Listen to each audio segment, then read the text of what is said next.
Hello students, welcome to accounts class. आज हम लोग accounting for companies issue of shares chapter का कुछ मल्टीपल चॉइस क्वेश्चन समझेंगे जो कि टोटली थियोरेटिकल बेस्ड होंगे, कोई भी न्यूमेरिकल बेस्ड नहीं होगा इस टाइम, ठीक है। और ये क्वेश्चंस कुछ ज़्यादा है इसलिए इनको बहुत ध्यान समझिएगा। इससे आपकी शेयर्स चैप्टर की थ्योरी भी कंप्लीट हो जाएगी और साथ ही साथ आपके मल्टीपल चॉइस क्वेश्चंस भी कंप्लीट हो जाएंगे। तो आइए पहले क्वेश्चन को देखते हैं। अ कंपनी हैज़, देखिए एक कंपनी के क्या क्या फीचर्स होते हैं या क्या क्या करेक्टरिस्टिक्स होते हैं ये आपको पहले पता होना चाहिए, तभी आप उस पर टिक लगा पाएंगे। तो पहले आइए हम लोग देखते हैं कि करेक्टरिस्टिक्स क्या क्या होते हैं कंपनी के। देखिए, सेपरेट लीगल एंटिटी, ये पहला फीचर्स है। Perpetual existence, limited liability, common seal, transferability of shares, separation of management from ownership, ये आपके 6 इसके फीचर्स हैं। तो आइए देखते हैं। सेपरेट लीगल एंटिटी ऑप्शन में भी है, परपेचुअल एग्जिस्टेंस भी है, लिमिटेड लायबिलिटी भी है। इसका मतलब ये हुआ all of the above. Shareholder हरसार, देखिए शेयर होल्डर जो होते हैं वो कंपनी के ओनर्स होते हैं, तो ओनर्स ऑफ द कंपनी इसका सही ऑप्शन होगा। Who are the real owners of a company, देखिए जो रियल ओनर, यदि जब रियल ओनर का वर्ड बोला जाएगा तो ध्यान रखिएगा equity share holder are the real owner of a company. Next है आपका a company is created by, देखिए कंपनी जो होती है वो क्रिएटेड कैसे होती है, कंपनीज एक्ट के थ्रू। जैसे पार्टनरशिप जब क्रिएट होती है तो पार्टनरशिप एक्ट लगता है, वैसे ही कंपनी जब क्रिएट होती है तो कंपनीज एक्ट लगता है। नेक्स्ट है an artificial person created by law is called, देखिए यदि लॉ के द्वारा कोई आर्टिफिशियल पर्सन क्रिएट किया जाएगा तो वो सोल ट्रेडरशिप नहीं हो सकता, पार्टनरशिप फर्म नहीं हो सकती, वो केवल क्या हो सकती है, कंपनी हो सकती है, ठीक है। नेक्स्ट है the liability of members in a companies, देखिए अभी आपको फीचर्स में पढ़ाया था, कंपनी की लायबिलिटी जो होती है, कंपनी के मेंबर्स की लायबिलिटी वो कैसी होती है, लिमिटेड रहती है, इस बात का ध्यान रखिएगा। Liability of a share holder is limited to, किसी भी शेयर होल्डर की लायबिलिटी कहाँ तक लिमिटेड रहती है, dash of the shares allotted to him, जो आपने उसको शेयर्स दिए हैं, आपने उसको एक शेयर जितने का दिया होगा उतने रुपए की उसकी लायबिलिटी होगी, मतलब फेस वैल्यू से। Maximum number of members in a private company is, देखिए मैक्सिमम नंबर जो प्राइवेट कंपनी में होते हैं वो होते हैं 200, मिनिमम 2 होते हैं, मैक्सिमम 200 होते हैं। पब्लिक कंपनी में 7 होते हैं मिनिमम और मैक्सिमम अनलिमिटेड होते हैं, ध्यान रखिएगा इस बात का। नेक्स्ट है capital of a company is divided in units which is called, देखिए कंपनी की जो कैपिटल डिवाइड होती है उन छोटे छोटे हिस्सों को बोलते हैं shares. Share holder receive from the company, share holder को कंपनी से क्या मिलता है, डिविडेंड मिलता है, इस बात का हमेशा ध्यान रखिएगा। Equity shares can not be issued for the purpose of, equity share इनमें से कौन सा ऐसा पर्पस है जिसके लिए इशू नहीं किए जा सकते, कैश रिसिप्ट इसके लिए किए जाते हैं, परचेज ऑफ एसेट्स इसके लिए भी किए जाते हैं, रिडम्पशन ऑफ डिवेंचर्स इसके लिए भी किए जाते हैं, लेकिन डिस्ट्रीब्यूशन ऑफ डिविडेंड के लिए इशू नहीं किए जा सकते इक्विटी शेयर्स, ये ध्यान रखिएगा इस बात का।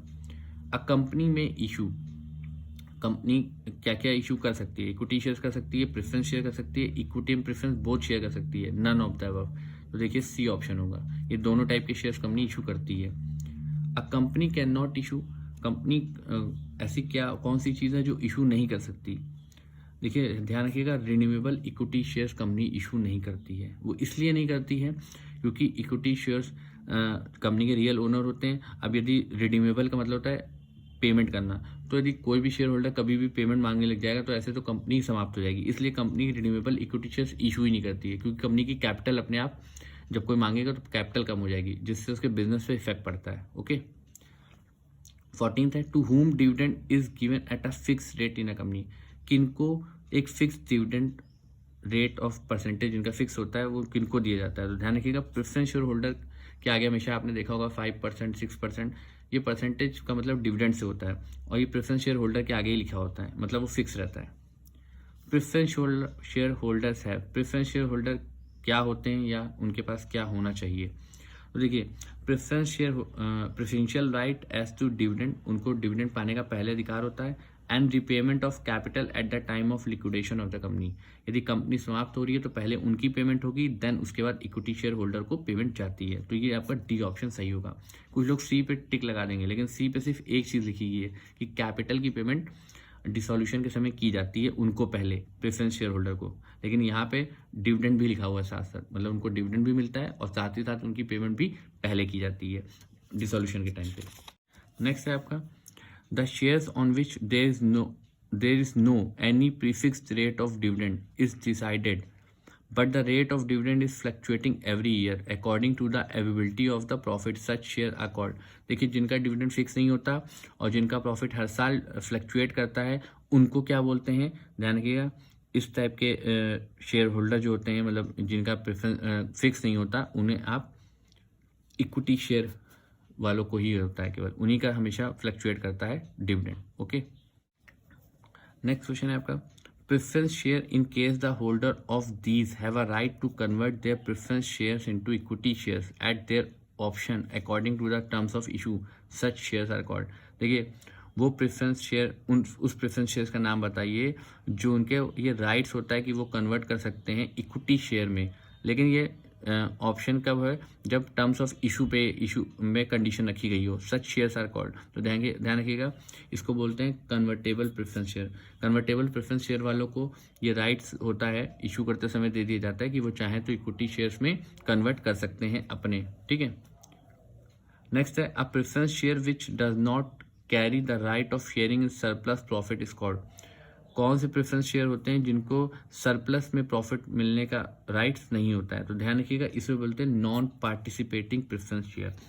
मैं पहले बता दूं, प्रेफरेंस शेयर के जो टाइप्स होते हैं उसके बारे में आप अच्छे से पढ़ लीजिएगा बुक्स में कि उनका पार्टिकुलर मीनिंग क्या होती है, तभी आप ऑप्शन में टिक लगा पाएंगे। नेक्स्ट है आपका question, which share holder have a right to receive the arrears of dividend from future profit. कौन से ऐसे शेयर होल्डर होते हैं जिनको पुराना डिविडेंड प्रेजेंट के फ्यूचर प्रॉफिट से मिल सकता है, तो ध्यान रखिएगा, इसे बोलते हैं क्यूमुलेटिव प्रेफरेंस शेयर। ठीक है, क्यूमुलेटिव प्रेफरेंस शेयर कोई राइट्स होता है कि यदि कोई डिविडेंड उनका बकाया है तो फ्यूचर प्रॉफिट से उनको मिल सकता है। Which share holder are return their capital after some specified period, time या पीरियड। तो देखिए, कौन से ऐसे शेयर होल्डर होते हैं जिन्हें एक सम स्पेसिफाइड टाइम के बाद उन्हें पेमेंट कर दी जाती है, तो देखिए ध्यान रखिएगा, रिन्यूएबल प्रेफरेंस शेयर होते हैं जिनको एक टाइम के बाद पेमेंट कर दी जाती है। नेक्स्ट है आपका, the following statement apply to equity preference share holder, which one of them applies only to preference share holder. इनमें से ऐसी कौन सी लाइन है जो केवल प्रेफरेंस शेयर होल्डर के ऊपर अप्लाई होती है, तो देखिए ध्यान रखिएगा, उनको डिविडेंड जो होता है एक सेट अमाउंट हमेशा फिक्स होता है, मतलब एक परसेंटेज फिक्स होता है, तो मतलब उनका अमाउंट भी फिक्स ही रहता है। ठीक है, तो dividend are usually given at a set amount in every financial year.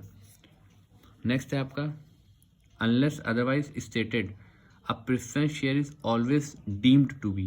तो देखिएगा, प्रेफरेंस शेयर जो होते हैं माने जाते हैं, वो माने जाते हैं cumulative, non participating and non convertible. ठीक है, नेक्स्ट है आपका, नॉमिनल शेयर कैपिटल इज। तो सबसे पहले आपको नॉमिनल शेयर कैपिटल की मतलब पता होना चाहिए।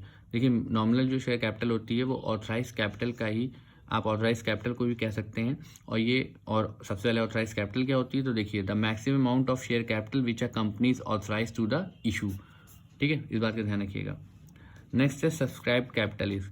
तो देखिए, सब्सक्राइब कैपिटल जो होती है वो इशूड कैपिटल का एक पार्ट होती है। हम मान लीजिए कंपनी ने 30,000 शेयर इशू किए और पब्लिक ने 29,000 शेयर्स को अप्लाई किया खरीदने के लिए, तो उसी इशूड का ही एक पार्ट हुआ वो, तो ये बोला जाएगा B, the part of issued capital which has been actually subscribe by the public. Next है, the portion of the capital which can be called up only on the winding up of the company is called. देखिए, winding up के समय जो portion बच जाता है, मतलब मान लीजिए अलॉटमेंट एप्लीकेशन फर्स्ट कॉल तक हो चुका है, यदि फाइनल कॉल बाकी है तो कंपनी क्या करती है, वाइंडिंग अप के समय मांगती है, तो उसको आप बोलते हैं रिजर्व कैपिटल। इस बात का ध्यान रखिएगा, ये केवल वाइंडिंग अप के समय ही मांगा जाता है। Capital included in the total of balance sheet of A company is called. देखिए, जब आप कंपनी की बैलेंस शीट बना रहे होते हैं शेयर्स वाले चैप्टर्स में, तो क्या होता है, वो कौन सी कैपिटल होगी जो बैलेंस शीट में इंक्लूड होगी, तो ध्यान रखिएगा केवल सब्सक्राइब कैपिटल होती है। मैंने भी आप लोग को बैलेंस शीट समझाई थी बनाना, तो आपको पता होगा कि मैंने कैसे निकाला था सब्सक्राइब कैपिटल का अमाउंट, जिसको हम शेयर कैपिटल के सामने लिख देते हैं। Dash is transfer to capital reserve. इसमें से कौन सी ऐसी चीज़ है जो कैपिटल रिजर्व में ट्रांसफर होती है, तो देखिए, कैपिटल रिजर्व का मतलब जो कैपिटल एसेट से आपको प्रॉफिट हो रहा है वो ट्रांसफर किया जाता है। तो देखिए, सेल ऑफ फिक्स्ड एसेट्स, ये भी आपकी कैपिटल एसेट्स है। Premium on issue of shares, ये भी आपकी कैपिटल एसेट्स है, और इससे प्रॉफिट हो रहा है आपको। Profit on for feature of shares, ये भी आपका कैपिटल रिजर्व में ट्रांसफर होता है, मतलब ये ऑल ऑफ द अबव हुआ। Reserve capital is also known by तो कि रिजर्व कैपिटल मैंने भी बताया था ये हमेशा वाइंडिंग अप के समय किया जाता है, तो ना ही इसको कैपिटल रिजर्व कहते हैं, ना कॉल्ड अप कैपिटल, ना सब्सक्राइब कैपिटल, मतलब none of the above. Next है आपका रिजर्व कैपिटल रिजर्व कैपिटल क्या है? Part of the uncalled capital which may be called only at the time of liquidation of the company या winding of the company. Next है which of the following statements does not relate to reserve capital. इसमें से कौन सा statement है जो reserve capital से relate नहीं करता? तो देखिए, it is a part of uncalled capital of A company, ये रिलेट करता है। It can not be used during the life time of A company, ये भी बिल्कुल सही है। It can be use for writing of capital losses, तो ये आपका सही नहीं है पॉइंट, ठीक है। It is a part of subscribe capital, ये भी होता है, लेकिन it can be use for writing of capital losses, तो ऐसा नहीं हो सकता। कैपिटल लॉसेज को हम हमेशा ही ध्यान रखिएगा, अलग रिजर्व से हम लोग लेस करते हैं कैपिटल लॉसेज को। इन the balance sheet of A company under the heading share capital at the last is shown, तो ध्यान रखिएगा सबसे लास्ट में आपका रहता है सब्सक्राइब, पहले ऑथराइज आता है, फिर इशूड आता है, फिर उसके बाद subscribe and fully paid capital आता है, और उसके बाद subscribe but not fully paid capital आता है। तो सब्सक्राइब शेयर कैपिटल ही लास्ट हेड होता है, ठीक है। Which of the following is not shown under the heading share capital in a balance sheet, कौन सा ऐसा आइटम है या हेडिंग है जो शेयर कैपिटल के हेड में नहीं आता है? तो देखिए, रिजर्व कैपिटल जो है वो नहीं आता, सब्सक्राइब कैपिटल भी आता है, इशूड भी आता है, ऑथराइज भी आता है, ये मैंने भी आपको बताया था लास्ट क्वेश्चन में। Reserve capital is a part of, reserve capital क्या है? Capital to be called only on liquidation of a company. Next है which of the following statement is true, देखिए इनमें से कौन सा स्टेटमेंट ट्रू है? तो देखिए, ऑथराइज कैपिटल हमेशा इशूड कैपिटल से ग्रेटर होती है, मतलब बड़ी होती है। Authorise capital of a company is mentioned in, देखिए ऑथराइज कैपिटल कंपनी के कहाँ पे मेंशन होती है? MOA में होती है, ध्यान रखिएगा, मेमोरेंडम ऑफ एसोसिएशन में ही मेंशन होती है। इन case of private placement of shares the lock in period is 3 years, ध्यान रखिएगा। सबसे पहले प्राइवेट प्लेसमेंट शेयर्स के बारे में बुक में पीछे लिखा हुआ है स्टार्टिंग में ही, तो आप लोग इसको पढ़ लीजिएगा, ठीक है।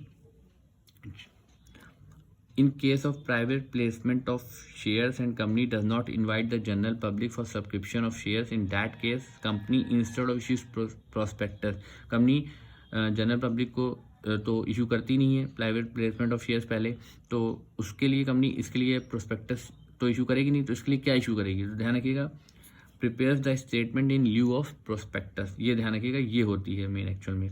Prepares the report, prepares the budget, prepares the asset side of balance sheet, ये तीनों के तीनों काम नहीं होते हैं, हमेशा एक स्टेटमेंट इशू किया जाता है प्राइवेट प्लेसमेंट शेयर्स के लिए। नेक्स्ट है आपका, in case of private placement of shares to raise the amount of capital a company does not invite the public, मैंने भी बताया था कंपनी को इन्वाइट नहीं करती, पब्लिक को इन्वाइट नहीं करती है, जनरल पब्लिक को। मैं इसलिए बोल रहा हूँ हमेशा प्राइवेट प्लेसमेंट शेयर्स की भी एक बार मीनिंग सही से पढ़ लीजिएगा बुक्स में। Share issued by company to its employees और director in consideration of intellectual property rights are called, हमेशा समझिएगा, यदि किसी कंपनी ने एम्प्लॉयज़ को, डायरेक्टर को किसी कंसिडरेशन दिया है, मतलब शेयर्स दिए हैं उसकी मेहनत के बदले में, या उसके जिसको हम कंसिडरेशन प्रतिफल बोलते हैं इंटेलेक्चुअल प्रॉपर्टी राइट्स के लिए, तो उसको स्वीट इक्विटी शेयर्स कहते हैं, ध्यान रखिएगा इस बात का। इसकी भी एक बार चाहें तो आप मीनिंग बुक से पढ़ सकते हैं स्वीट इक्विटी शेयर्स क्या होते हैं। नेक्स्ट है कंपनी में इशू द शेयर, एक कंपनी जो है वो इशू शेयर्स करती है by private placement of shares, by public subscription of shares, by consideration other than cash, all of the company सारे तरीकों के लिए शेयर्स इशू करती है। इसमें public subscription of shares include, देखिए public subscription of shares include में क्या क्या होता है? टू इशू प्रोस्पेक्टस, ये होता ही है, to receive application, to make allotment, ये तीनों काम होते हैं, all of the above. Which of the following will define when appropriation of a certain number of shares is made to an applicant in response to his application, देखिए जब कोई public हमें shares के लिए एप्लीकेशन देती है तो हम लोग उसको क्या करते हैं? रिस्पांस के बदले में अलॉटमेंट करते हैं, मतलब शेयर को है शेयर देते हैं, चाहे कम दें या इक्वल दे दें, उसे शेयर अलॉटमेंट ही कहेंगे या शेयर अलॉटेड भी कह सकते हैं। Issue of shares at a price lower than its face value is called issue at a discount. जब भी कंपनी मान लीजिए एक 10 रुपये का शेयर है और वो 9 रुपये में इशू कर रही है, मतलब वो डिस्काउंट पे इशू कर रही है। According to SEBI guidelines minimum subscription has been fixed at dash of the issued amount. ध्यान रखिएगा 90% होता है ये मिनिमम सब्सक्रिप्शन का अमाउंट, और ध्यान रखिएगा इशूड अमाउंट का 90% होता है। One of the conditions in addition to others for allotment of shares is resolution in general meeting, receiving minimum subscription, full subscription by public, full payment on applications. तो ध्यान रखिएगा one of the conditions जो हैं in addition to other for allotment of shares is receiving minimum subscription, इसका answer होगा। ठीक, persons who start a company are called, देखिए जो पर्सन्स जो कंपनी को स्टार्ट करते हैं उसे हम प्रमोटर्स कहते हैं, इस बात का ध्यान रखिएगा। Minimum subscription amount of 90% is related to which share capital, देखिए मैंने अभी बताया था किससे रिलेट करता है, इशूड कैपिटल से रिलेट करता है। Share application account is in nature of, ध्यान रखिएगा शेयर एप्लीकेशन अकाउंट हमेशा पर्सनल ही होगा क्योंकि किसी व्यक्ति के नाम का ही होगा वो। As per SEBI guidelines application money should not be less than dash of the issue price of each share. SEBI की गाइडलाइंस के according money application money should not be less than किससे होनी चाहिए, हमेशा ध्यान रखिएगा 25% of the issue price of each share. 4,000 equity shares of 10 each were issued at 8% premium to the promoters of a company for their services। Company ने क्या किया, उन्हें 4,000 इक्विटी शेयर्स दिए हैं, 10 रुपये का एक शेयर था, प्रीमियम पे दिया है। और किस अकाउंट को हम डेबिट करेंगे, तो ध्यान रखिएगा इनकॉर्पोरेशन कॉस्ट अकाउंट या फॉर्मेशन अकाउंट को हम लोग डेबिट करते हैं। Excess value of net assets over purchase consideration at the time of business. देखिए जब एसेट्स की वैल्यू ज़्यादा है, परचेज कंसिडरेशन की वैल्यू कम है, तो इसका मतलब डिफरेंस कहाँ आएगा, क्रेडिट साइड आएगा, जिसको हम लोग क्या बोलते हैं, कैपिटल रिजर्व। इसलिए इसका आंसर होगा क्रेडिटेड टू कैपिटल रिजर्व। यदि यही डिफरेंस डेबिट में आएगा तो debited to the goodwill account होता है answer. If vendors are issued fully paid of 1,25,000 rupees in consideration of net assets of 1,50,000, the balance of 25,000 will be credited to. देखिए जब आपने किसी वेंडर को पेमेंट की है 1,25,000 करनी थी, सॉरी एसेट्स वैल्यू 1,50,000 थी, मैंने वो डेबिट हुआ और आपने वेंडर को दिया है 1,25,000, मैंने 2 शेयर कैपिटल 1,25,000, तो अभी 25,000 का डिफरेंस आ रहा है, तो उसको हम क्या बोलेंगे, SPR account. Issue of shares at a price higher than its face value, face value से यदि हायर प्राइस पे शेयर्स इशू हो रहे हैं मतलब वो इशू एट प्रीमियम हुआ। नेक्स्ट है on issue of shares premium is, company के लिए प्रीमियम क्या होता है, ध्यान रखिएगा हमेशा ये कैपिटल प्रॉफिट होता है, ये इनकम नहीं होती, ये प्रॉफिट नहीं होता, ये रेवेन्यू रिसिप्ट नहीं होता, ये कैपिटल प्रॉफिट होता है क्योंकि एक ही बार मिलेगा, बार बार नहीं मिलेगा। विच of the following is not a capital profit, इनमें से कौन सा ऐसा आइटम है जो कैपिटल प्रॉफिट नहीं है, तो देखिए सिंपल सी बात है, compensation received on the termination of a contract, यदि किसी कॉन्ट्रैक्ट का टर्मिनेशन हो रहा है उसके बदले में कंपनसेशन मिल रहा है तो एक कैपिटल प्रॉफिट नहीं हो सकता, क्योंकि सिंपल सी बात है कैपिटल प्रॉफिट हमेशा कैपिटल एसेट्स से ही मिलता है, अभी आप लोग पढ़ चुके हैं पिछले टॉपिक में ही। Maximum limit of premium on shares is, maximum limit क्या होती है, कोई लिमिट नहीं होती, ये ध्यान रखिएगा कंपनी की गुडविल पर डिपेंड करता है प्रीमियम। नेक्स्ट है आपका when a company issue shares at a premium the amount of premium should be received by the company. देखिए कंपनी एप्लीकेशन के समय भी प्राप्त कर सकती है, अलॉटमेंट के समय भी, कॉल्स के समय भी, मतलब ये आपका हुआ along with any of the above. Amount of securities premium can be utilise for, मैंने अभी आप लोगों को क्लास में बोला था SPR के यूजेस क्या क्या होते हैं, पढ़ लीजिएगा। मुझे पता है कि ये तीनों के तीनों यूजेस जो हैं वो SPR के, इसलिए मैं ऑल ऑफ द अबव पे टिक लगा दे रहा हूँ। नेक्स्ट है for what purpose security premium reserve account can be utilise, देखिए फिर से वही मतलब है किस लिए यूटिलाइज होते हैं, तो ध्यान रखिएगा amortisation of a preliminary expenses, issue of fully paid bonus share भी है, buy back of own share भी है, लेकिन डिस्ट्रीब्यूशन ऑफ डिविडेंड के लिए नहीं होते हैं SPR का use.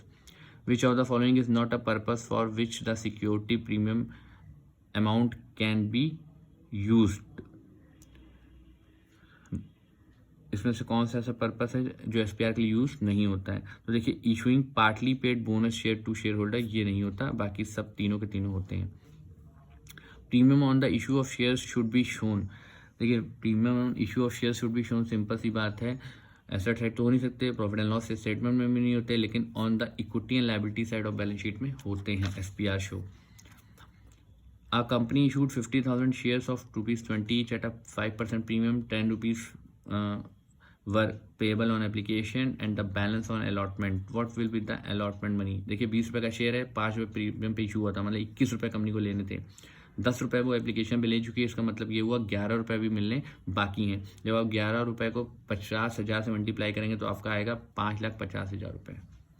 Interest on calls in arrears is charge according to table F क्या होता है? 10% पर एनम। नेक्स्ट है आपका amount of calls in arrears is shown in the balance sheet. तो ध्यान रखिएगा जो होता है वो होता है as deduction from subscribe capital. ये मैंने बैलेंस शीट पढ़ाते वक्त आप लोग को समझाया था कॉल्स इन एरियाज का क्या करते हैं।